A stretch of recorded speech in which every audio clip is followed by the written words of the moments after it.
Assalamualaikum warahmatullahi wabarakatuh. Perkenalkan, nama saya Mia Nurul Aulia dari 12 TKJ 1. Nah, di sini saya akan mempresentasikan hasil laporan PKL di toko JC Komputer. Judulnya yaitu Cara Instalasi Windows di Toko JC Komputer Kadipaten Majalengka. Nah, adapun latar belakang dari diadakannya praktik kerja lapangan itu sendiri yaitu adanya persaingan dalam mencari pekerjaan. Karena pastinya dalam era sekarang ini mencari pekerjaan bukan hal-hal yang mudah. Tentunya dengan mencari pekerjaan ini perusahaan terutama membutuhkan sumber daya manusia yang berkualitas, bermutu, dan pastinya bukan sumber daya manusia yang biasa saja dan pastinya harus mempunyai keterampilan. Oleh karena itu diadakannya praktik kerja lapangan.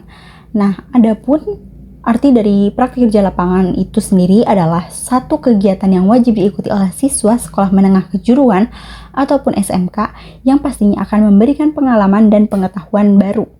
Yang pastinya ada perbedaan di antara di sekolah dan di tempat praktik kerja lapangan kita. Dan juga sehingga menjadikan siswa dapat melihat gambaran bagaimana dunia kerja yang sebenarnya. Nah, adapun tujuan dari praktik kerja lapangan itu sendiri yaitu yang pertama, mengembangkan keterampilan siswa sehingga menjadikan siswa tenaga kerja yang kompeten dan profesional. Yang kedua, yaitu memahami dan mempelajari etika kerja seperti sopan santun, tata tertib, disiplin, dan etika profesional dalam dunia kerja. Lalu, memberikan pengalaman kerja yang secara langsung ataupun tidak langsung kepada siswa dalam rangka menanamkan iklim kerja yang sesungguhnya. Yang terakhir, yaitu menanamkan etos kerja yang tinggi bagi siswa untuk memasuki dunia kerja dalam menghadapi tuntutan pasar kerja global. Nah, adapun manfaat dari praktik kerja lapangan itu sendiri, yang pertama, kesempatan siswa untuk mengaplikasikan dan meningkatkan ilmu yang telah dipelajari di sekolah. Lalu yang kedua, bekal keahlian ketika terjun ke dunia kerja yang sebenarnya. Dengan adanya pengalaman kita di saat praktik kerja lapangan, tentu saja itu akan menjadi bekal untuk kita ke dunia kerja yang sebenarnya. Lalu yang ketiga, memberikan pengalaman yang berguna untuk menyiapkan mental, pengetahuan, dan wawasan terhadap dunia kerja. Lalu yang terakhir, memperkuat kepribadian yang berkarakter sesuai dengan tuntutan nilai-nilai yang tumbuh di dunia industri.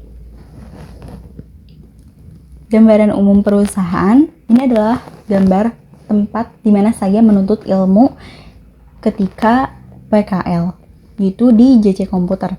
Nah, JC Komputer adalah salah satu toko komputer yang didirikan pada tanggal 1 Januari 2013 berlokasi di Kabupaten Majalengka, Jawa Barat. Lebih tepatnya di Jalan Raya Blok Gordah nomor 5. Toko ini lebih berfokus pada penjualan atau servis laptop, printer, router, dan alat jaringan lainnya. Nah, biasanya toko ini buka mulai pukul 8.00 sampai 17.00. Toko ini didirikan oleh Ibu Poni Hermawati yang merupakan owner dari toko JC Komputer dan juga memiliki satu karyawan yang bernama Farhan Fardiansyah yang merupakan kepala toko sekaligus mekanik di toko ini.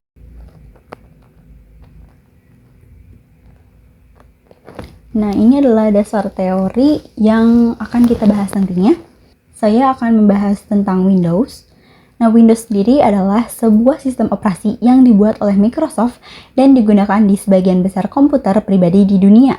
Sistem ini menyediakan antarmuka grafis yang memudahkan pengguna berinteraksi dengan komputer untuk berbagi tugas seperti menjelajahi internet, menjalankan program, dan mengelola file. Nah, Microsoft itu secara berkala sudah merilis versi yang terbaru. Dengan yang terbaru itu adalah Windows 11. Dan mengakhiri dukungan ke versi lama seperti Windows 10 pada 14 Oktober 2025.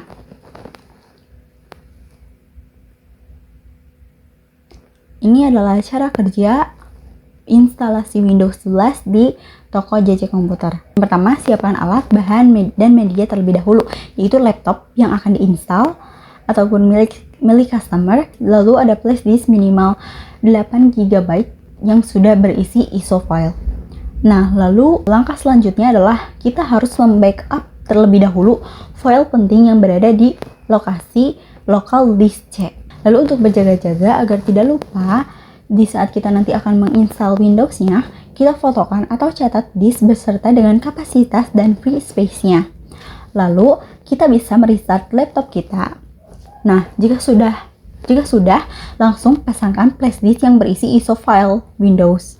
Nah, lalu klik tombol Fn dan F2 secara bersamaan dan terus menerus hingga masuk ke BIOS. Nah, biasanya setiap laptop itu berbeda-beda ya teman-teman. Lalu kita masuk ke bagian boot dengan menggunakan tanda panah. Setelah masuk, kita ke bagian boot option 1 menggunakan tanda panah bawah.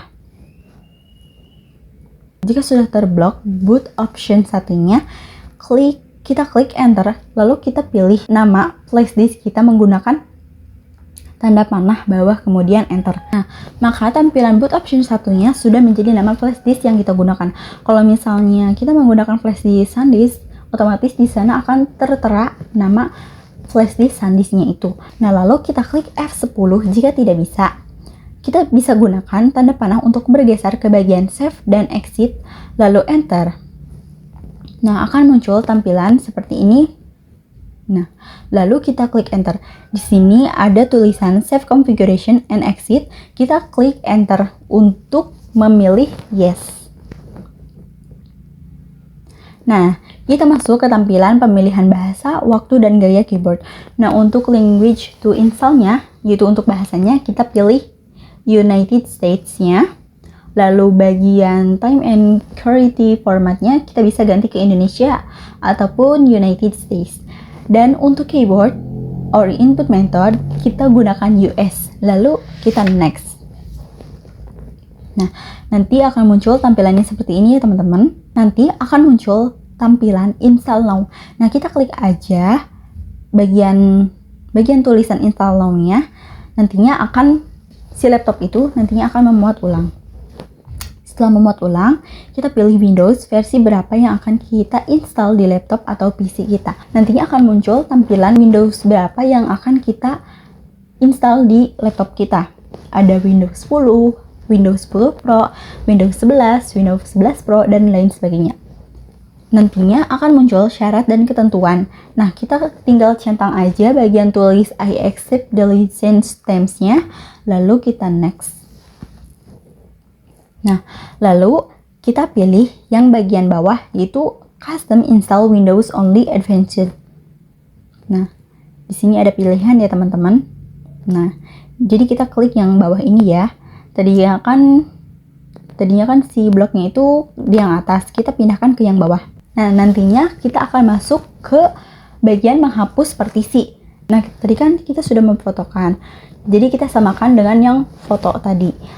Nah, sebelumnya kita hapus beberapa partisi dan sisakan partisi yang bernama unlocked space-nya. Nah, bagian menghapus ini kita harus lebih teliti ya teman-teman dan sesuaikan dengan foto tadi. Nah, jika sudah dihapus beberapa partisi dan kita sisakan satu partisi, kita klik new, kemudian tentukan ukuran partisinya. Lalu kita pilih apply. Nah, maka tampilannya akan seperti ini ya teman-teman. Nah, ini adalah drive yang akan kita install. Lalu kita klik new. Nah, kita tinggal menunggu prosesnya hingga selesai. Nantinya laptop akan merestart dengan sendirinya. Nanti akan muncul tampilan untuk memilih lokasi negara, keyboard, dan jaringan. Nah, untuk negara itu sendiri, kita pilih saja United States ya teman-teman. Kita pilih yes, dan untuk layout keyboard, kita pilih United States juga. Untuk koneksi jaringan, kita pilih saja I don't have internet di bagian pojok kiri bawah. Nah, nantinya akan muncul there is more the discover when you connect the internet. Kita pilih saja continue with limited setup. Nah, pada tampilan pengaturan privasi, pilih next saja ya teman-teman. Nah, jika kita sudah klik next, kita tinggal tunggu prosesnya hingga selesai. Nanti bagian prosesnya akan seperti ini ya teman-teman. Nah, sekarang kita sudah berhasil menginstal Windows di laptop kita. Nah, jika sudah masuk ke bagian home, tampilan home, biasanya kita masuk ke tampilan settings ya. Lalu ke bagian Windows Update. Nah, biasanya di sini download dan install all, kita bisa klik saja, nanti semuanya akan mendownload dengan sendirinya. Sebelumnya kita koneksikan terlebih dahulu ke internet dan matikan terlebih dahulu antivirusnya ya teman-teman. Lalu tinggal download, kita tunggu prosesnya hingga 100% dan sudah selesai nantinya. Cuman di sini saya tidak mencantumkannya ya teman-teman. Nah, adapun hasil dari praktik kerja lapangan itu sendiri yaitu membuat penulis mendapatkan ilmu baru yang sebelumnya belum diketahui. Akan tetapi seiring berjalannya waktu, penulis dapat mempelajari banyak ilmu baru. Penulis juga berharap dengan adanya praktik kerja lapangan ini akan memiliki keahlian profesional sesuai dengan kurikulum sekolah, sehingga lulusan sekolah menengah kejuruan ataupun SMK diharapkan mempunyai keterampilan untuk terjun ke dunia kerja dan mampu bersaing di era globalisasi ini. Nah, maka dengan kegiatan PKL ini menjadi sebuah pelajaran atau pengalaman yang sangat berharga bagi penulis. Adapun faktor pendukungnya yaitu tempat yang strategis memudahkan customer untuk menemukan toko, harga yang lumayan terjangkau di daerah kadipaten, ulasan yang bagus dapat menarik perhatian customer. Toko buka dari pagi hingga sore hari dan buka sampai hari Sabtu. Parkir untuk motor lumayan luas. Dan adapun faktor penghambatnya yaitu kurangnya lahan untuk parkir mobil, terlalu banyak motor yang parkir di toko, dan toko kurang terlihat jika ada bus di depan. Nah, kesimpulan dari ini semua adalah berdasarkan seluruh rangkaian di kegiatan yang telah dilaksanakan di JJ Komputer selama 5 bulan, yaitu bahwa praktik kerja lapangan ini memberikan pengalaman yang sangat berharga sehingga penulis mendapatkan pengetahuan baru, keterampilan praktis, serta pemahaman mengenai budaya kerja yang berbeda dengan pelajaran di sekolah.